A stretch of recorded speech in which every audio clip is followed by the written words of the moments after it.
Hey, before we get into the video, I just got one quick request. If you are not subscribed to my channel, please do subscribe. I'd really like to do a live stream for the first start on the Cobra, which hopefully is going to be before too long, but I need 1,000 subscribers before YouTube will let me do a live stream. So just quick, if you haven't done so already, please hit the subscribe. Thanks, and I hope you enjoy this video. Well, this is a view I haven't really spent much time looking at in a while, the Cobra.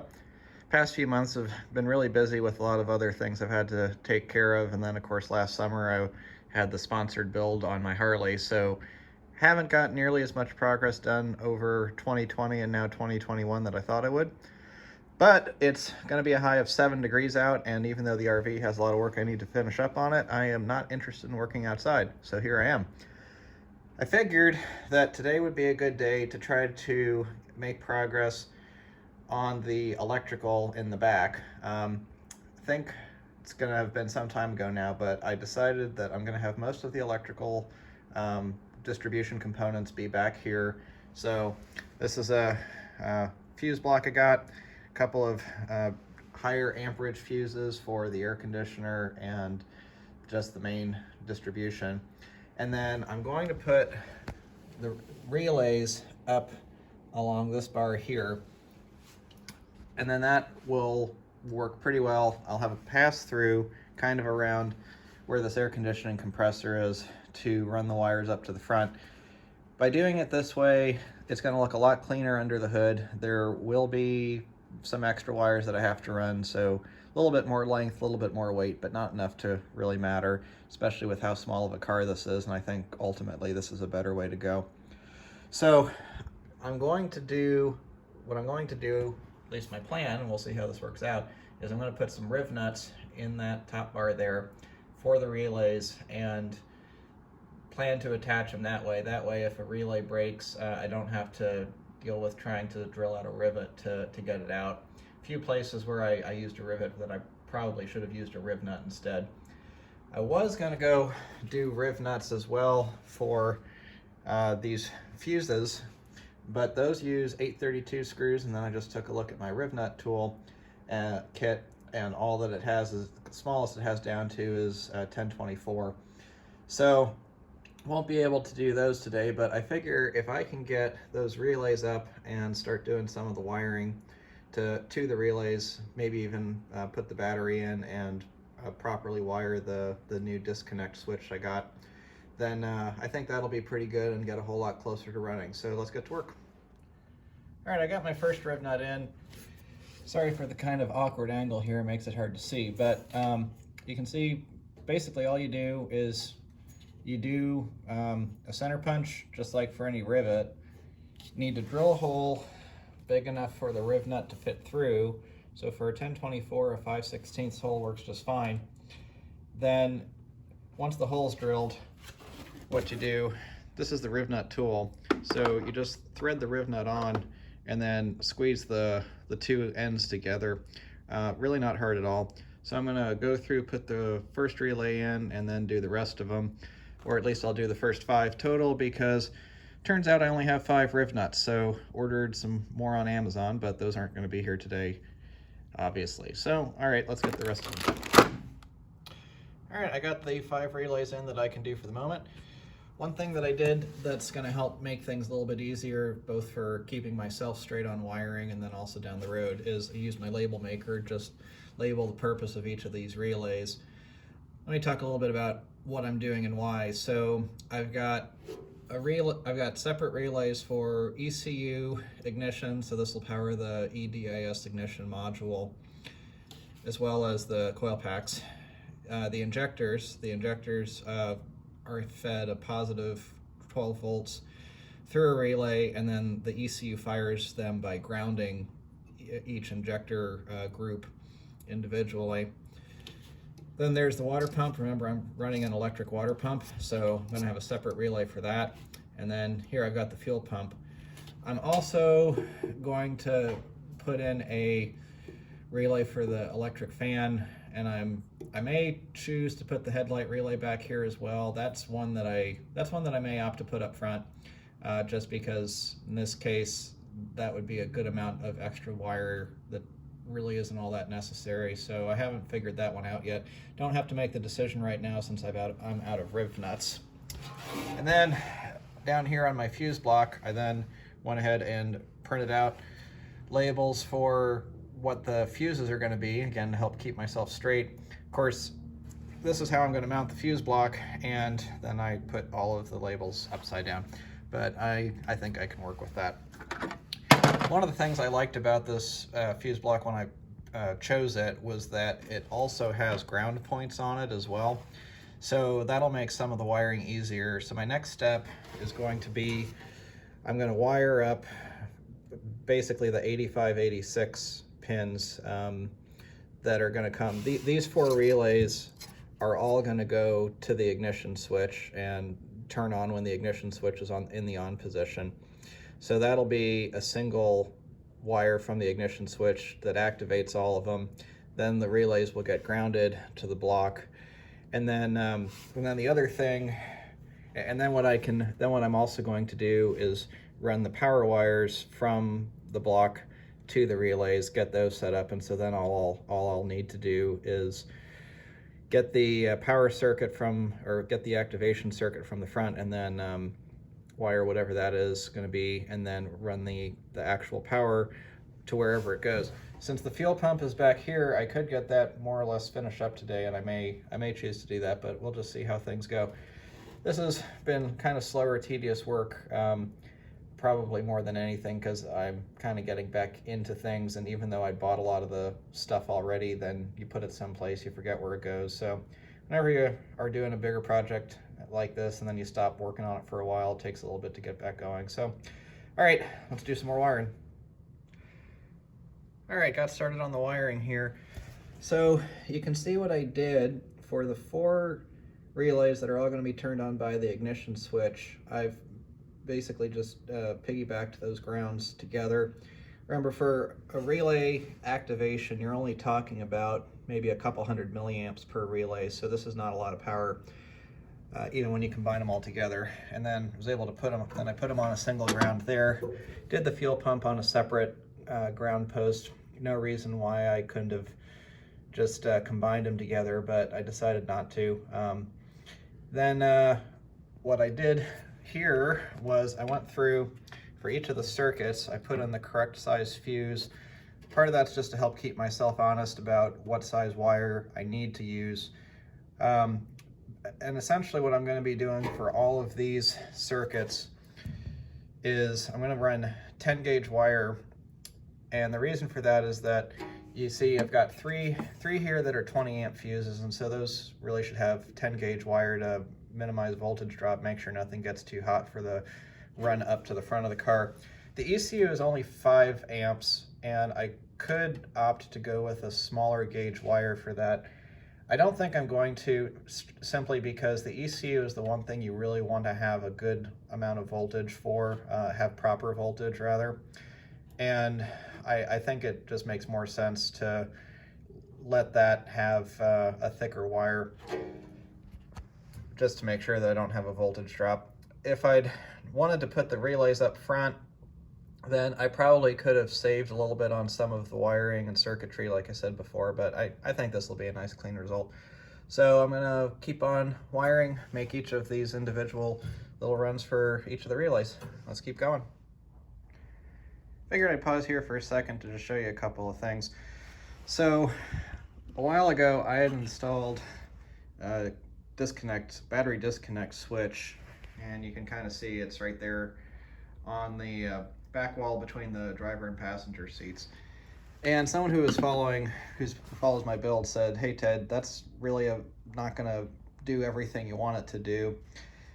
And he recommended that I get this disconnect switch from Pegasus Auto Racing Supplies. So this is a much higher quality switch, costs more as well, but a few things to point out for better quality versus the other one. This other one that I got was just a cheap thing off of Amazon. Had good enough reviews, but all that it was just a disconnect, so just literally disconnects the battery from everything else. The problem with that is that when you're using a master disconnect, a lot of times it's because you've had some kind of problem with the car. Maybe there's a fire and you want to just get everything shut down as quickly as possible. Well, the battery disconnect will disconnect the battery from the electrical system, but you still have an alternator going. So this does a couple of things, and you can kind of see from the wiring diagram. So you still actually disconnect the battery, of course, that's the main function. But when you disconnect the battery, what you also do is you ground, or you close the circuit between these two W pins, and then the switch comes with this large resistor that you then connect to ground, so then what that does is that grounds the alternator and the electrical system so that it should theoretically stop producing current. The other thing that it does is this provides an interrupt between your ignition switch and your ignition system. Or in the case of an EFI car like this one, it'll also shut off the ECU. So this is really a much more complete switch than what I had in there before that I think is going to do a much better job. So you can kind of see I did the part that is shown here, where you just have a little loop that connects that terminal to that W terminal, and then I'll have to connect the other side of those W connections to ground. I'll do that after I get it in.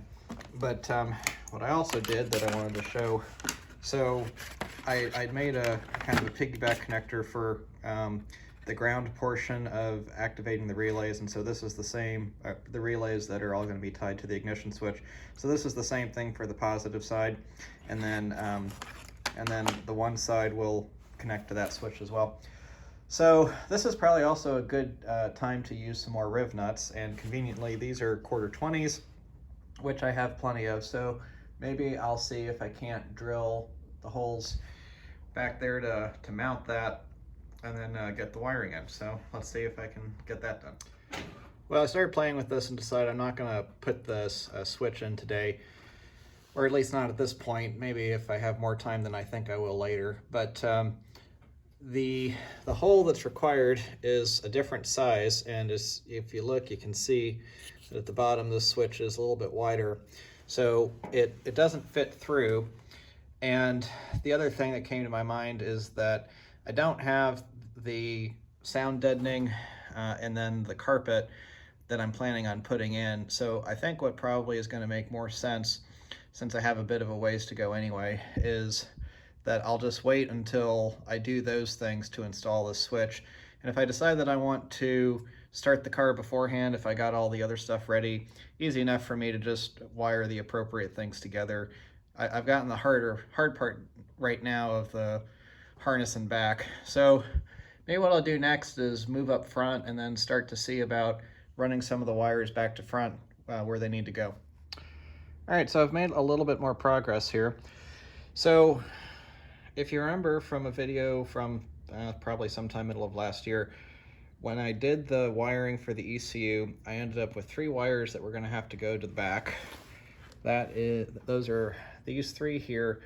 One's the positive 12 volts, one's the fuel pump relay activation, and then the other one is the fast idle switch, which is what I'm going to use for making the fan turn on and off. I'm not intending on using an idle control valve.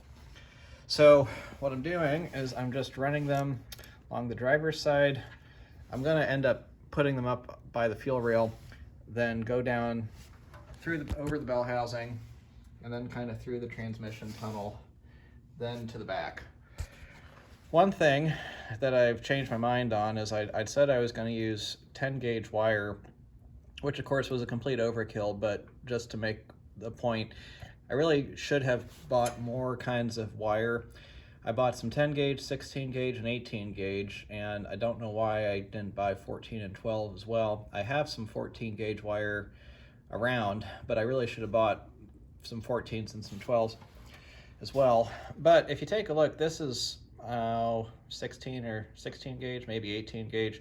So I don't think that they were worried about it. And really, you know, they say that typically a 2 amp fuse is sufficient. So yeah, 10 gauge is way overkill. So yeah, that was wouldn't have hurt anything, but definitely not necessary on my part. So what I'm going to do is I'm going to take some of the 14 gauge wire I have, and I'll run that from the relay to right around the shifter is where the wire is going to meet it. So I'm going to do that, and then I'm going to start running some of the bigger wires for the actual 10 gauge wire for the cooling fan, ignition, and keep on going on that. So at this point, I've got 4 out of the 6 relays back here wired up. Remember, I only had 5 riv nuts, so the relay for the fan I couldn't put in, but I figured there's no reason why I can't wire it up anyway. So that's wired up. Fuel pump is completely wired up. Water pump is also wired up. And then the ECU is wired up. Now I have the ignition system and then the positive that goes to the injectors.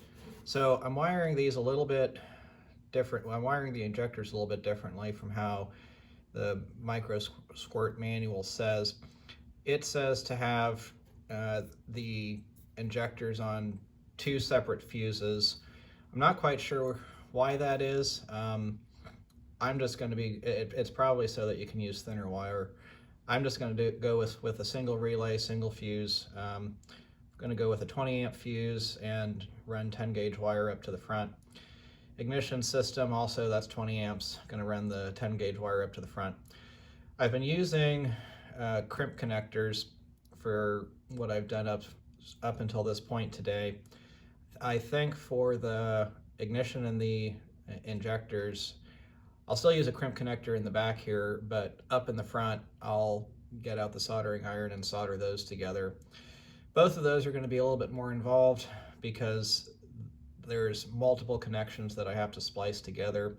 So kind of like when I did the ECU wiring harness, I'm going to have to make some bit more complicated joints, but let's get to it. Well, I think I'm going to call it quits for the day.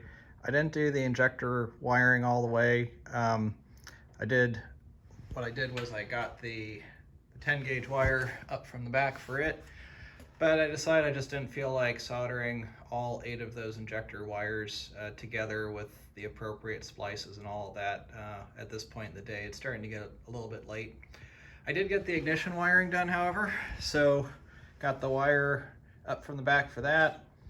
Spliced it into the power that goes to the module and to the first coil, and then splice that as well with the wire that goes to the second coil. One of the things that you're supposed to put in with EDIS is a noise suppression capacitor. So I should have done some video that showed how I did it, but that's supposed to go from the positive wire that goes to one of the coils, and then the other side of the capacitor goes to ground. So I have that wired up. That I wrapped up with shrink wrap, and then I wrapped up again with electrical tape, as you can see. Then what I did was I got the ground wire going over to the same ground where I've got all of the sensors for the ECU. It's a good practice to try to keep grounds for sensors and for a particular ECU together if you can. So did that. Kind of moving around to the back here, you can see where I finished up for the day. So like I said, got all 6 relays wired up. The fan relay I don't have riv nutted in, but I'll get that in maybe even some evening this week whenever the new riv nuts come. Then when the smaller riv nuts, as well as the appropriate, what do they call it? The riv nut tool attachment, when that comes in, then I'll be able to drill the holes and officially mount the fuse box and the big fuse that feeds this fuse block. Really, things are pretty close to being where I could at least turn on the ignition and run it. I need to do a little bit more wiring in back for the battery, but that's all pretty straightforward. I have not yet run the big positive battery cable that's going to go to the starter, and the alternator. So that's something that I'm going to need to do before too long. The other thing I need to do, and I haven't posted a video on this, I have some, I just wanted to get further along before I did it together. You can see I got started on the gate instrument cluster dashboard here, and what I need to do is get the switches, especially the ignition switch, in and start running all of the dash wiring. So I think probably my next step is going to be doing pretty much just that. Get the injectors wired up, and then get the behind the dash wiring done, and get the dashboard bolted up. So when I do some more on the dashboard, I'll do a separate video on it. If you know how these are supposed to go together, you can see that the glue job I did for the pad going over the back did not work at all. So that's kind of frustrating, but I have to figure out what I want to do about that. And then I'll just also tell you that one area of sort of interference is between this vent on the right. It gets really close. It actually ends up touching the outlet vent on the left there. So I have to figure out how I'm gonna make that work. And I know I can make it work. It's just that I have to figure out what the right way to do it is. So yeah, so I think the next time I get a day to work in here, I'll have it to where it'll be pretty close to at least being able to turn the key and start loading stuff to the ECU. I'm still a bit of a ways away from starting it. I'm not that far, but there's a whole lot of cleanup work that I need to do, and not just the fact that my garage is a disaster, but you can see I've got all these wires that are going through the back. I could start it like this, but I don't really want to. And then just there's some other items under hood that I'd left things like the fuel lines not tightened down all the way, just because I wasn't sure if I was going to have to take them back off for things. So I'm going to have probably another couple of days worth of work getting the wiring and the dashboard ready to go, and then it's probably going to be another day of just going through, doing some cleanup work, making sure that everything does seem to be functioning the way that it's supposed to before I actually go ahead and turn the key. Another thing that I did that I didn't mention is I ran this hose here is the vacuum reference for the fuel pressure regulator. So I ran that. So yeah, just another one of those details that needs to get tended to. So overall, I'd say I'm pretty happy with how things went today. Really, again, not that far away from being able to start, turn the key and try to start this car for the first time, which is really exciting. It's been a long time coming, and hopefully within the next couple of months, it'll be able to happen, just depending on how the other projects go. So I hope you enjoyed this. I know if you subscribe because you like the Cobra build and the updates on it, you've probably been wondering why I've been messing around with the RVs and other stuff, but that's how life goes sometimes. And glad that I got to spend a day working on this and getting a little bit closer to getting it fired and running. Hopefully this summer I'll be able to actually drive the car, which will be really exciting. So thanks again for watching, and make sure to like and subscribe if you haven't already, and have a good day.